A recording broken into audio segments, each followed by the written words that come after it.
Amanda informed Snake of a base in Nicaragua, which was the likely destination of Coldman and Peace Walker. It was a USA owned base. On November 23rd, Snake makes his way to this base by crossing the river to Nicaragua on a gondola and hitching a ride to the base on a truck while disguised as a box. Sorry, I like the box. Though Amanda and her unit evacuated Mother Base just in case, the rest of Snake's soldiers stayed behind, confident that he would stop the nuke. Miller, however, prepared a backup team for Snake in case anything happened. Making his way to the control tower of the base, where Peace Walker was said to be controlled, Snake noticed Soviet soldiers inside the American base, which left him and Miller confused. Snake made his way to a security room which showed Paz via security camera.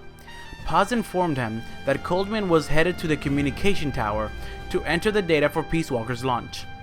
Suddenly, a siren begins to sound and Snake is forced to make his way to the tower, fighting through numerous enemy units, including soldiers and helicopters. Once inside the communication tower, Snake encountered Coldman, with Paz next to him, and was quickly surrounded with Soviet soldiers.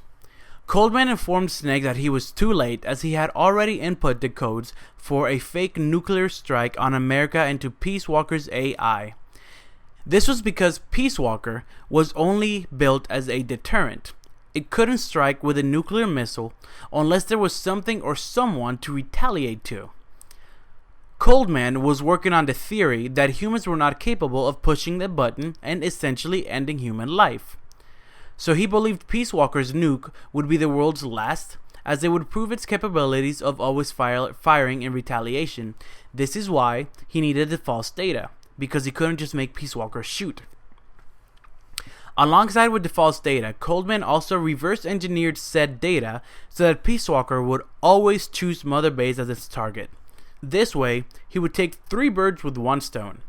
He would take out Big Boss's army, he would prove Peace Walker's capability, and he would avoid an all-out nuclear war. Right as Coldman was preparing to input the confirmation code on a briefcase he had handcuffed to him, Professor Galvez came into the room. At this point, Snake and Paz realized that Galvez, whose real name was Vladimir Alexandrovich Zadornov, had been working with Coldman all along. However, Galvez, or should I say Zadornov, announced that his soldiers had successfully occupied the American base, which explained the Soviet soldiers. And suddenly, all the soldiers turned their weapons on Coldman. What Zadornov was planning to do was to launch a nuclear missile into Cuba. His idea was that having a nuke launch from an American base in a country with a pro-American regime, that being Nicaragua, and firing it towards Cuba, one of the Soviet's allies, would spread anti-American sentiments through Central America. This would essentially split North and South America apart, which would bring the Soviets one step closer to winning the Cold War. He then went on to grab Paz's hand and put a gun in it, telling Paz to shoot Coldman, enticing her by reminding her of the torture she suffered by his men. Paz, however, lived up to her name and couldn't bring herself to do it. So Zadornov grabbed her hand and shot him twice, avoiding any killing blows.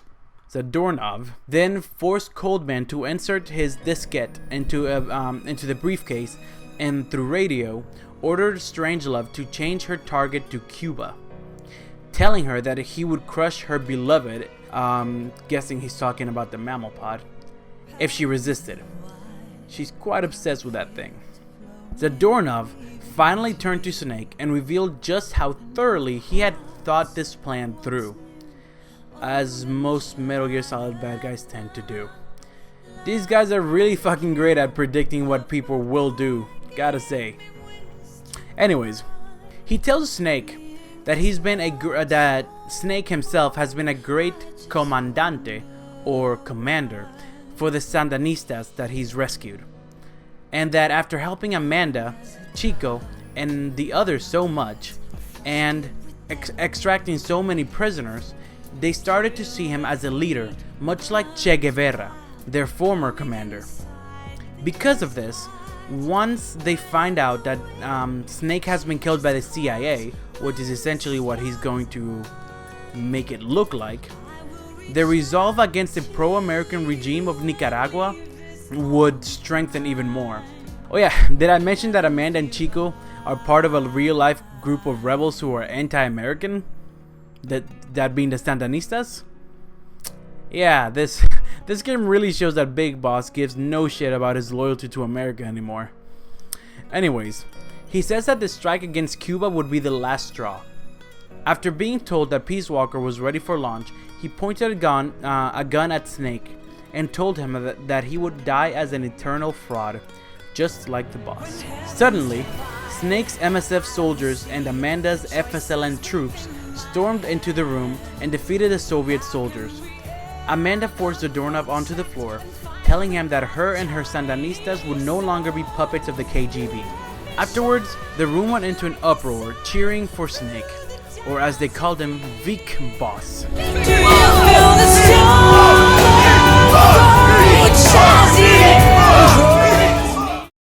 After all the commotion was over, the MSF troops saved Snake, headed back to Mother Base with Coldman and Sidornov in their custody. Coldman just holding on to dear life. Strangelove drove up next to Snake and apologized for everything. She told him that she had only wanted to learn the truth about the boss. She then offers Snake a ride to the location of Peace Walker to give him an opportunity to speak to quote-unquote her. Meanwhile, on the MSF chopper, Coldman, with his last dying breaths, input the detonation code into the briefcase, while everybody just calmly looked at him do it, and only reacted once he was done doing it. Nice going. Anyways, Peace Walker was now once again active, but Coldman informed them that the false nuke signals would also be relayed to NORAD. NORAD being the North American Aerospace Defense Command. How the hell is NORAD an acronym for that? Whatever. So this means that the Americans would believe that the Soviets are launching nukes at them because the false data would show up on their monitors as real nukes coming at them. Miller informed Big Boss of this event and told him that that MSF was unable to block the signal, even with Huey on board. Coldman, however, was certain that America would not retaliate. This was his way to finally prove his theory, and if it fails, well, he would have already died anyways when it all goes to hell. The choice to retaliate would fall on the Speaker of the House of the Legislative Branch of America, since the President and Vice President were in the middle of SALT II talks. SALT II stands for Strategic Arms Limitation Talks, which makes the word talks in the phrase SALT II talks kind of redundant. Okay, so anyways, believing the nukes to be real, America went into DEFCON 3, meaning that the Air Force was ready to mobilize in 15 minutes. Huey did, however, manage to hack into NORAD's system, allowing their status and decisions to be relayed to Snake and Miller. Coldman then dies, making a peace sign with his finger with his last dying breath, ever so sure that America would not retaliate. He has way too many optimistic thoughts about humans. Sorry, my own opinions. Anyways, Snake quickly headed to Peace Walker and engaged Peace Walker in combat.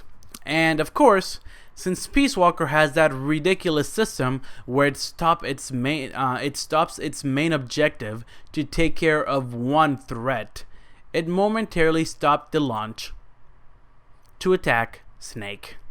I mean, it's like the Soviets are attacking, Peace Walker entering launch mode. Oh wait, someone threw a rock at me. Let me go chase him and kill him before I continue the launch. Hopefully the nuclear missiles won't reach us by then. Anyways, he did this in the hopes of I'm sorry, it's a really dumb system. He did this in the hopes of stopping the launch and the false data. When he reached Peace Walker, he shot at it until it entered self-defense mode, at which point Peace Walker roared, and in the boss's voice said, "Face me," the last words the boss said to him before their final fight. However, after defeating Peace Walker, Huey informed Snake that the false data was still being sent as it was being relayed through the mammal pod's AI, which was encased in a pod as strong as a nuclear shelter. Meanwhile, a NORAD operator confirmed that there were 1,500 ICBMs targeting America. Isn't that a bit overkill? So he demanded that they prepare to retaliate and go into DEFCON 2, meaning that the armed troops would be ready to mobilize in less than 6 hours. It is also the last step before all-out nuclear war. Huey informed Snake that Peace Walker had been damaged, so sinking it into the ocean should put enough pressure on the pod to have water leak in, which would disrupt the electronics of the AI. However, after Miller asked how much Peace Walker weighed, Huey told him it weighed about 500 tons. So, thanks, Huey. Realizing that NORAD had made the decision of retaliating, Snake told Huey to patch him through NORAD.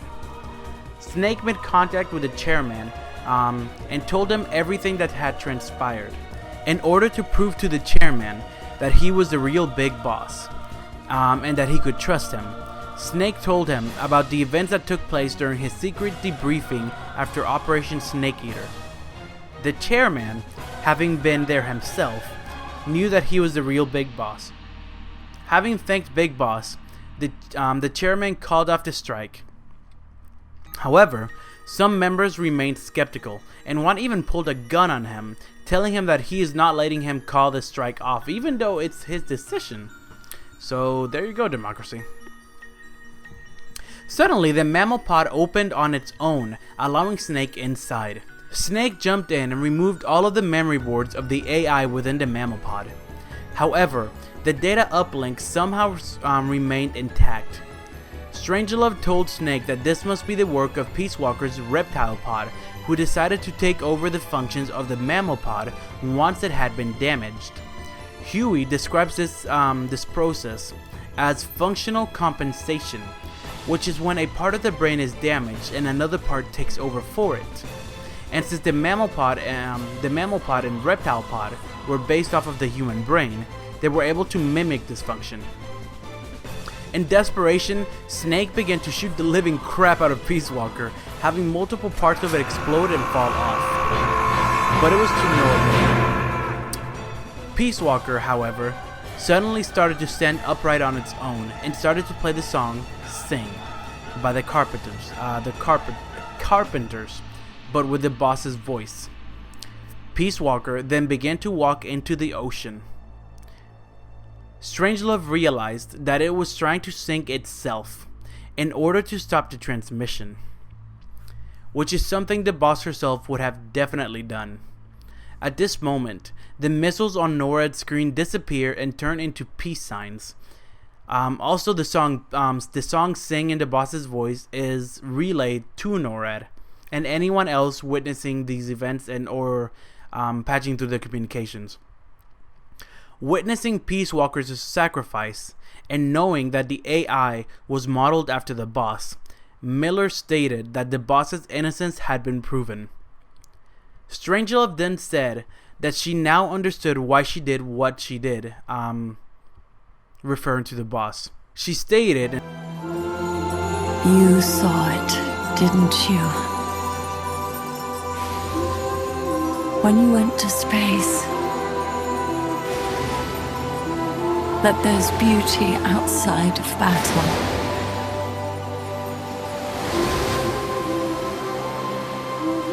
At last, I understand. In the end, it was you who put down your gun and chose instead to sing. They can all hear you. I know they can. And your will shall surely live on. That's what you wanted. So much that you gave up everything you had. But you couldn't achieve it. Snake saluted the boss one last time, and finally removed the boss's bandana and let it fly out into the ocean.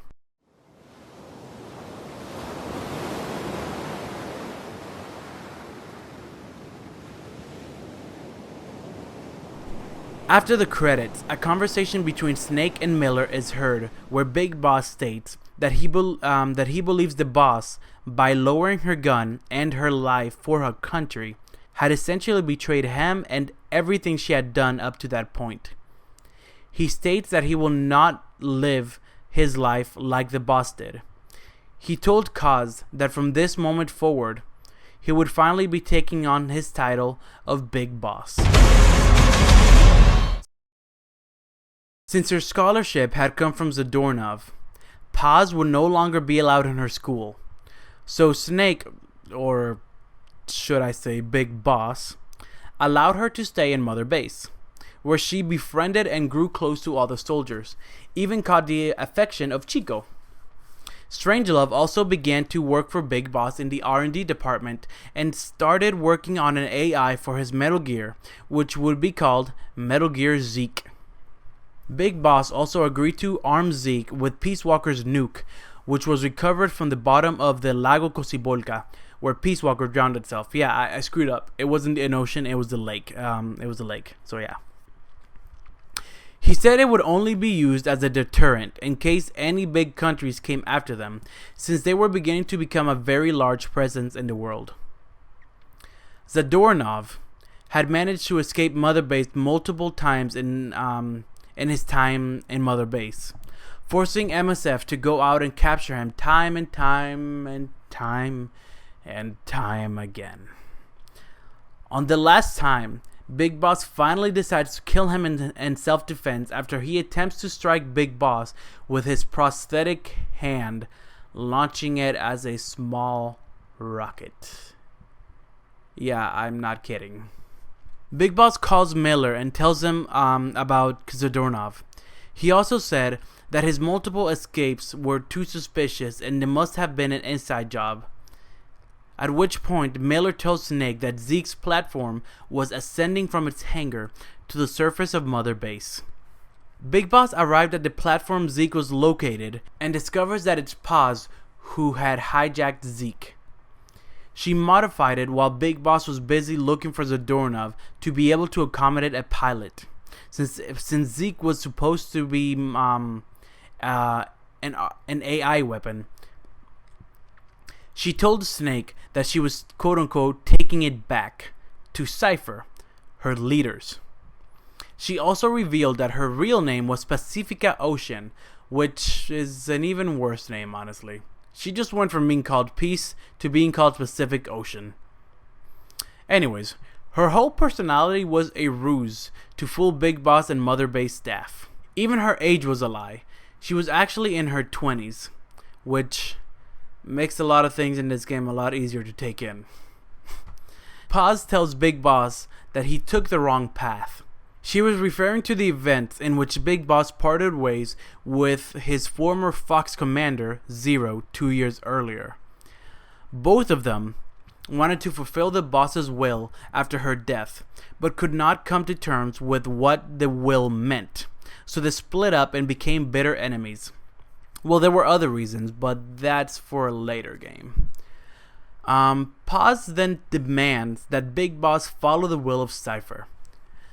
Cypher plans was to bring all intelligence agencies under its controls in order to guide the world and its people's mind under one world order, which would bring about a true world without borders, just as the boss had wanted. What Cypher offered Big Boss and his army was to be Cypher's deterrent against anyone who would stand in their way by distracting them with his charisma and military prowess. She even reassured Snake that he would be allowed to keep control of Zeke and Mother Base.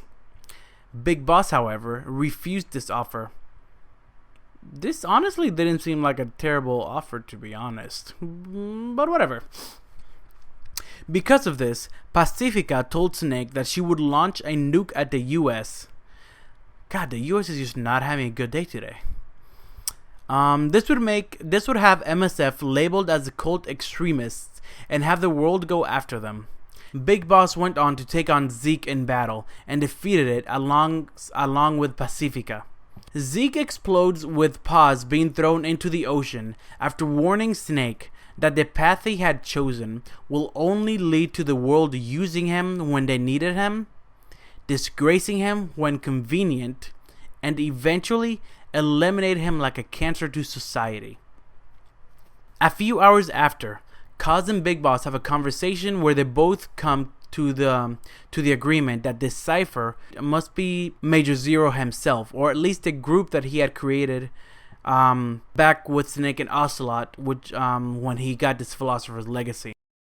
Kaz also comes clean to with Big Boss and tells him that he knew Paz's true identity all along, and even Zadornov's. He was even the one who took them to Colombia to begin with.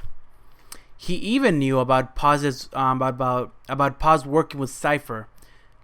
But after Big Boss made an angry beeline towards him, Kaz explained that he was using them, since Mother Base would have never expanded as far as it did without them. Essentially, Kaz was just using them as business partners. He, I guess, just didn't think it would go this far. He told Snake that the Cold War would not last forever, and that sooner or later it would give rise to real conflicts across the globe. Conflicts in which MSF could thrive, being a new driving force in the economy. Big Boss, however, wasn't so optimistic. He told Kaz that they had disrupted the global military balance of power, and that certain forces would be out to get them. He told them that the same beast that killed the boss would come after them. This beast being, quote-unquote, the Times. And no, not Times Magazine. The game ends with a speech from Big Boss to his men, telling them that they will be tested by the world, and that they will have to act as whatever is required of them, whether it be hired arms for a country, revolutionaries, or even terrorists, and that though they may all be headed to hell, there is no better place for them than this outer heaven. Alright, thank you guys for watching. My next videos are gonna be about the tapes that Big Boss receives from Eva in Peace Walker, which further explains the boss's story and everything that she went through, which really just made me love her even more as a character. I may also go into Paz's diary, which also reveal her true motives in Mother Base. And I will then move on to Metal Gear 1. I'm going to skip Metal Gear for the Phantom Pain for now because it just came out. And essentially this was made for people who are going to get Phantom Pain and hadn't played the other games. So I want them to know the story that leads up to this game, and even the story that leads out of this game, because there's a lot of foreshadowing in the Phantom Pain that they won't understand if they don't know about the other parts of the game. So yeah, I'll probably get to Phantom Pain as the last game. Anyways, thank you guys for watching. If you like this video, make sure to like, subscribe, and tell your friends or anyone that might be interested in these kind of videos. I'll see you guys next time. Peace.